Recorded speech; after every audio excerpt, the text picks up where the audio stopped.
safety on or near water.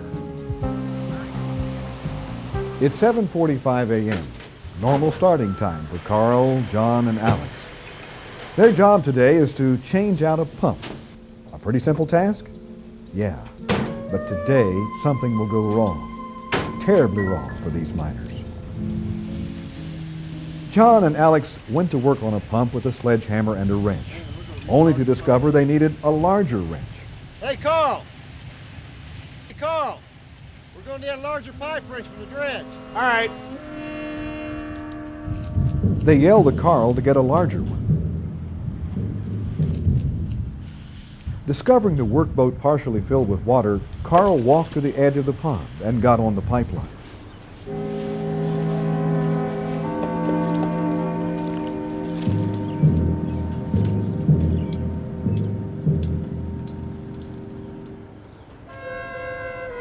Moments later, John and Alex heard Carl scream for help.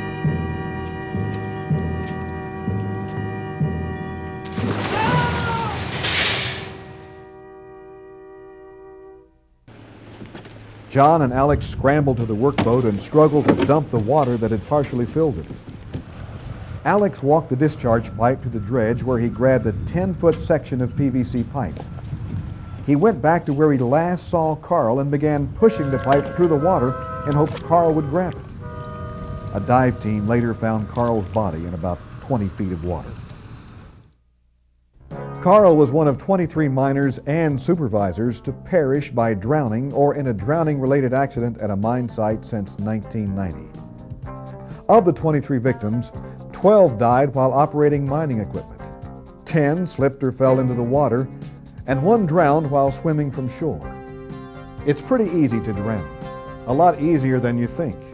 You can suffocate from inhaling water into your lungs, or your throat can spasm when you fall into the water and cause you to stop breathing. In any case, you can't survive too long without air.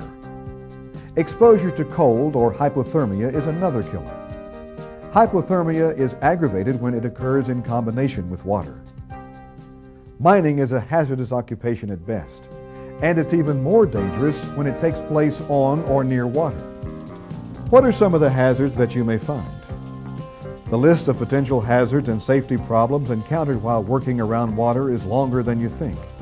Some of these hazards include slips and falls, electrocution, dangers posed by high pressures, welding and cutting, materials handling, pinch points, cables or wire ropes, fires, and bad weather. Let's take a minute to look at each one of these hazards.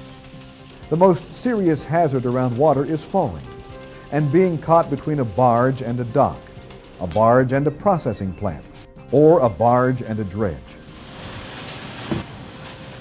With all the different kinds of equipment involved with mining, you really do need to watch your step. Slipping and tripping hazards include oil, grease, water, and loose material on metal decks. Cables and unsecured lines are also tripping hazards. Electricity and water don't mix. You need to be especially careful around any electrical installations that are near water.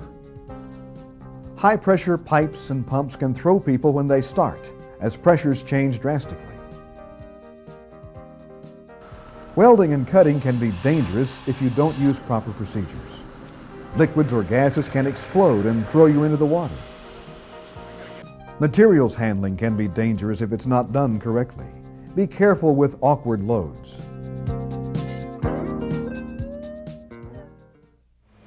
Drag lines and clamshell dredges may have a very dangerous pinch point as the machine swings.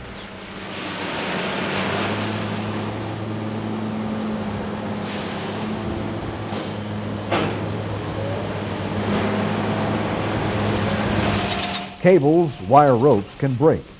A broken cable will often whip or backlash violently, often with disastrous results.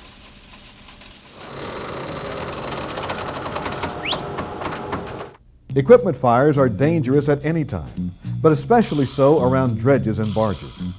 You can get trapped and not be able to escape, or your only escape may be the water, which is why your life vest is so important. Weather directly affects safety. Fog, ice, snow, rain, and lightning should make you more cautious. Dangers around tugs include slips and falls, rope burns from being caught in lines, falling and being crushed, and of course, drowning.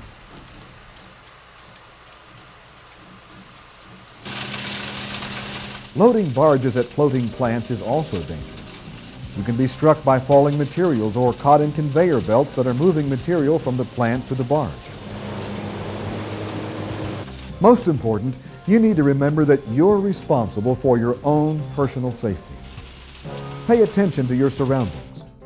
Be alert to sudden changes in the mining environment. Your work site is just that, a work site, full of rough surfaces and poorly lit walkways, areas of poor drainage, water buildups, uneven ground, awkward climbing areas, and large machinery, all of which are potential hazards just waiting to cause an accident when you least expect it. The drowning we mentioned earlier might have been prevented if the victims had been wearing their life jackets. Wear your life jacket. It's the law. All life jackets or work vests need to fit properly. The best way to prevent slips, trips, and falls is to practice good housekeeping. Clean up oil, grease, and spilled material. Tie off if you're working where there's a danger of falling. It may take a few minutes, but it's worth your life. Be particularly careful when working around electricity. Providing good insulation and grounding and locking out and tagging before doing any electrical work are extremely important. Floating cables and power cables carried on pipelines must be properly insulated, adequately protected, and frequently inspected. Mechanical bonding and grounding must be maintained. If you work on a dredge with an onboard power plant, remember that in most cases, the vessel's hull is used as a neutral or ground return.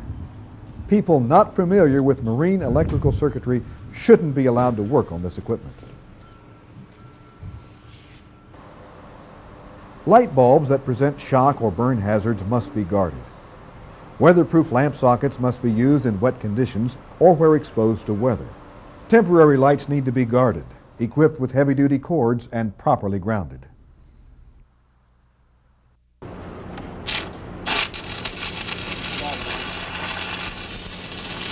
Follow all welding and cutting safety procedures. If you're welding, pay special attention to masts, booms, support stanchions, pipe stanchions, or railings if they're going to be heated. Test objects before welding to make sure that they're clear of water, flammable liquids, or vapors. You don't want to be blown up. Check for fire after welding or cutting. Watch out for pinch points. In many cases, the operator can't see you, so it's up to you to make sure you don't get caught. Regularly inspect cables and ropes for wear or damage. Replace defective cables or ropes and maintain the cable, drum, and sheave guards to help reduce the risk of injury if a cable should break. Store paints, thinners, and solvents in fire-resistant cabinets. Good housekeeping helps reduce the danger of fire. Keep oil, grease, waste rags, and other combustible materials in covered containers and away from potential ignition sources. Properly inspected fire extinguishers should be readily available. By the way, do you know where the firefighting equipment is at your work site? And do you know how to use it? Pay attention to the weather. Use common sense if the weather turns threatening. What are some other things you can do to help prevent accidents on or near the water? Wear appropriate personal protective equipment such as suitable eye protection and proper boots or shoes and work gloves. Remember that most drownings occur when the victim slips, trips, or falls into the water. Adequate footwear can help prevent accidents.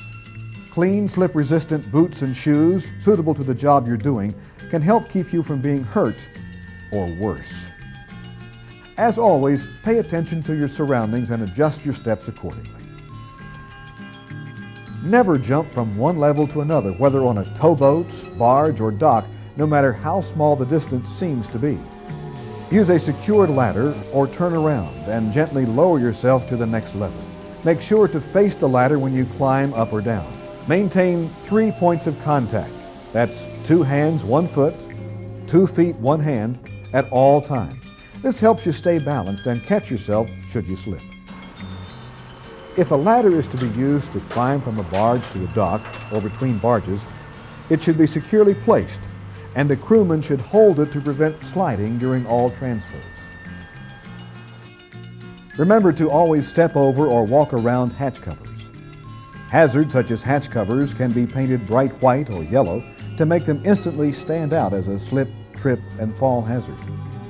The same thing can be done with the leading edge of stair trims, spill rails, buttons, timber heads, gavels, and other deck fittings.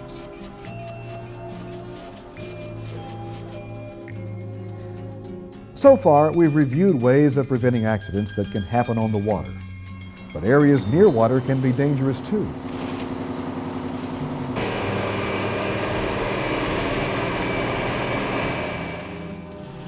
Crew or workboats used to transport men and equipment need to be marine worthy. Boats should be inspected for overall integrity and buoyancy. Never exceed the capacity of a boat. Increasingly, supervisors are involved in more and more accidents. Unfortunately, in many cases, it's been several years since many supervisors have actually been doing the work. As supervisors, you need to be alert to the common hazards you may have forgotten or changes that have occurred. Recently, a series of fatalities occurred that were not directly caused by drowning, but rather by some type of equipment failure, poor maintenance of roadways, and operator error. These water-related fatalities could have been avoided by following required inspections and maintenance programs. What can you do to avoid becoming a victim? In addition to following the safety procedures we've talked about already, you can do a few more things. Let's take a look at them. You need to work where others can see, hear, or talk to you. Perform pre-operation checks on equipment. Remove all defective equipment from service until it can be repaired. As always, pay attention to your surroundings and immediately report any unsafe conditions. Remember, working together, we can make safety happen.